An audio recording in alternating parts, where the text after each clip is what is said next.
बधाई हो भाभी, बेटा अफसर बन गया है और बहू भी अफसर ही आई है। दोनों तुम्हारी इज्जत करते हैं, बात मानते हैं और अब तो तुम्हें अपने साथ घूमने ले जा रहे हैं। बेटा बहू तो बहुतों के हैं, पर कोई अपनी माँ के लिए इतना नहीं करता है। बड़ी नसीबों वाली हो भाभी, रेखा की ननद जाते जाते संगीता से बोली। नसीबों वाली, इस शब्द ने रेखा को अतीत में पहुंचा दिया। आज तक तो वह अपने लिए मनहूस, करमजली इत्यादि ही सुनती आई थी। 22 साल की उम्र में उसकी शादी सोमेश से हुई थी। पति एक फैक्ट्री में काम करते थे। घर में सास, 2 ननद भी थी। उसने अपने पति का पूरा साथ दिया। सास और ननद तो उसे तंग करते थे, पर पति उसका सदा ध्यान रखते थे। वे कभी उस पर गुस्सा नहीं करते और हर समय उसके सहयोग के लिए तत्पर रहते। यद्यपि वे अपनी माँ और बहन का भी पूरा ध्यान रखते थे, परंतु उन लोगों को उनका अपनी पत्नी का इतना ख्याल रखना नहीं भाता था। इस बात से वे लोग रेखा से चिढ़ जाती थी। शादी के 5 साल हो गए थे। दोनों ननद की शादी हो गई। एक पुत्र राजन का जन्म हुआ।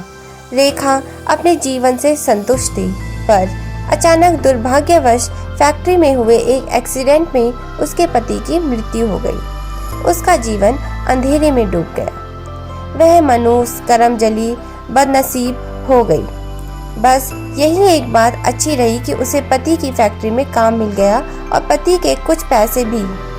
वह भरण पोषण के लिए किसी पर आश्रित ना रही। उसे मिलने वाले पैसे सभी को दिखते थे, पर उसका दुख किसी को नहीं। उसके भाई ने उसकी दूसरी शादी करवानी चाहिए, पर वह तैयार नहीं हुई। उसने साफ कह दिया कि सोमेश का उसके जीवन में जो स्थान था, वो स्थान वह पूरी जिंदगी किसी और को नहीं दे सकती। सोमेश चला गया, पर उसकी यादें सदा उसके साथ हैं। सोमेश का उसके जीवन से जाना वो रिक्त स्थान है जो कोई भी कभी भी नहीं भर सकता है। सोमेश उसके जीवन साथी के जाने का दर्द कोई नहीं बांट सकता।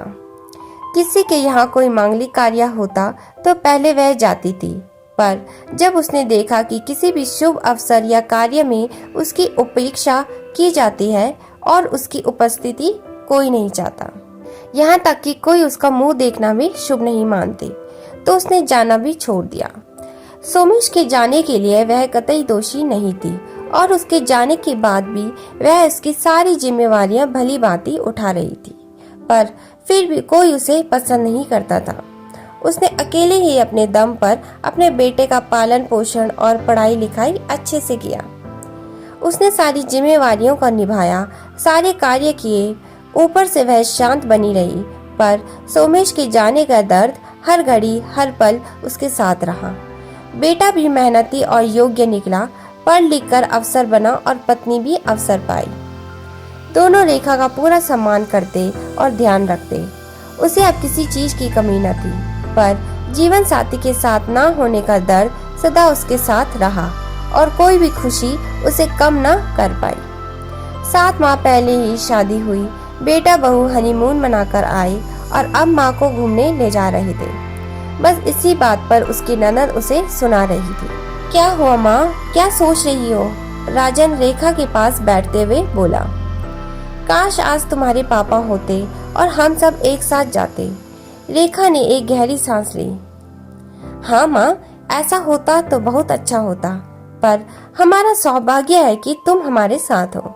माँ, हमारे लिए तुम खुश रहा करो और अपना आशीर्वाद बनाए रखो। राजन माँ का हाथ पकड़कर बोला। माँ ने उसे गले से लगा लिया।